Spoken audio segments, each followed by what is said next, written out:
John Brooks says, do you ever just pinch yourself after having your life restored from rock bottom at how life is now? And is that the main thing that keeps you humble and grateful? Yeah, like all the time I have these sort of like epiphanies, these like moments of clarity where I just like say to Nova, I'm just like, yo, and she's like, what? And I'm like, this is fucking crazy, huh? And she's like, what? And I'm like, just the fact that like we have a house and people like listen to my music or our music, and like that we like can go on tour and people actually come see us, and like we haven't had to like worry about paying bills or food in like 3 years. Like, it's fucking pretty incredible. It's like unreal, considering that like literally 3 years ago, you guys know the story, like we were living in a rundown old shack, and I would sign my CDs in a box, and I like, I'll never forget this, like, this is just crazy. I'll give you guys the breakdown of like where we were at. So we were living in this rundown old shack, Nova and I together, and if I woke up in the middle of the night and I wanted a glass of water or something like that, I would like walk to the kitchen and flip the light on, and there would just be fucking cockroaches everywhere, like all over the counters and the cupboards and shit. And when the light comes on, they all scatter and like hide in the cracks in the walls and shit. And it was just like, fuck. I'd have to like take plates out of the cupboard, and if there's a cockroach on it, I'd kill it. And then I'd have to take the plate over and fucking wash it with the plate with soap and water to get the bug guts off it. Like, it was fucking brutal. And like, you guys know that there was like a lot of months where like Nova and I couldn't even afford to do groceries and pay the bills. So like our power would get cut off for like 3-4 days at a time. And we'd have to plug our fridge into an extension cord and run the cord out the window into the neighbor's garage and plug our fridge into the neighbor's house so our food didn't spoil, because we couldn't afford to get more food. Like, we were going to like Goodwill and like secondhand stores and buying like denim jackets and denim shirts and like painting on them and drawing pictures on them and distressing them and making like custom clothes with secondhand clothes that we got from Goodwill, and like trying to sell that stuff online so that we could put enough money together to pay our rent. Like, it was fucking grim. And like, I remember one day when Death Threats came out, that was my first CD like years ago. I spent all night autographing my first box of albums. This is the first time anybody ever wanted an autographed album from me, period. And I signed all these albums and I put them in the envelopes, and I was so excited, and da-da-da-da-da. And I carried this big box of them out to the kitchen, and I put them on the kitchen table, and we went to sleep that night. And I woke up the next day and there was a fucking hole in the ceiling in the kitchen, and water had just poured through the ceiling into my box of albums and just filled the whole box with water and ruined all of my fucking CDs that I had signed.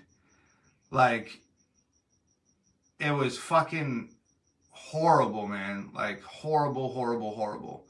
And it's like weird, like when John said, are those the things that keep you humble and grateful?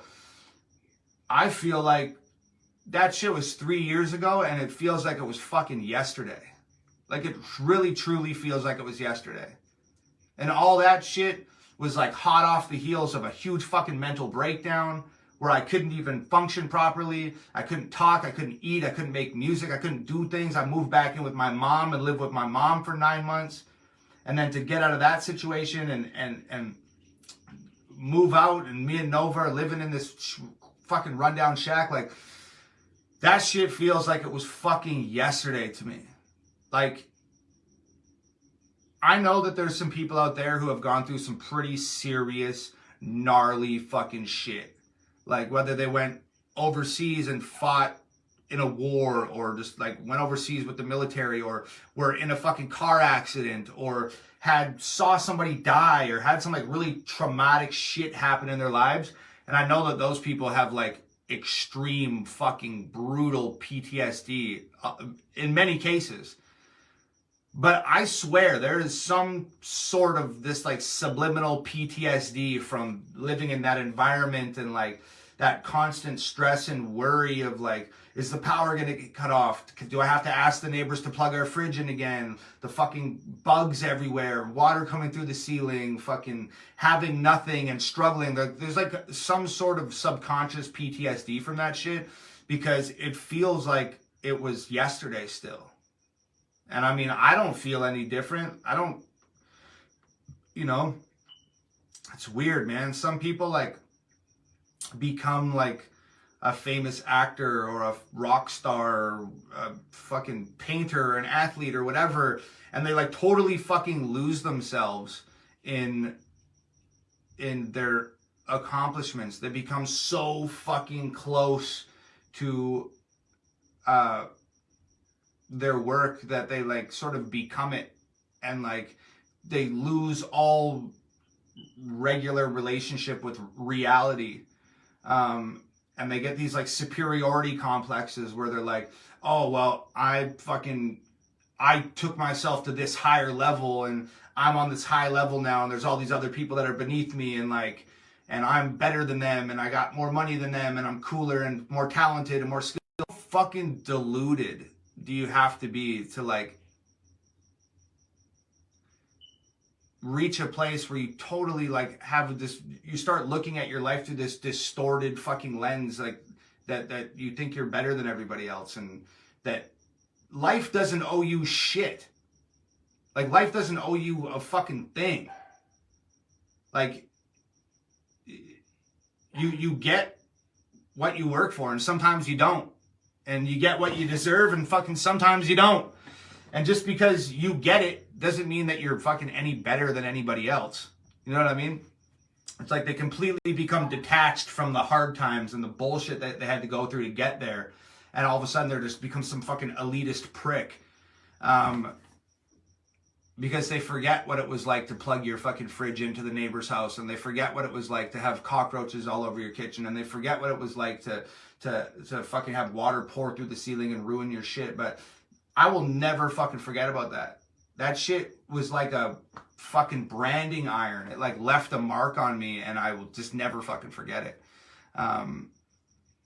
And it took everything out of me to survive that the first time.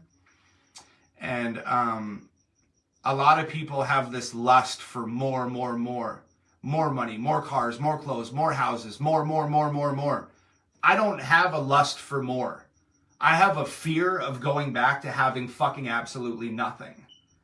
And that fear of going back to having absolutely fucking nothing is what reminds me to be thankful and to be grateful and to stay humble every fucking day. So that was the long answer, John. You got me ranting a little bit.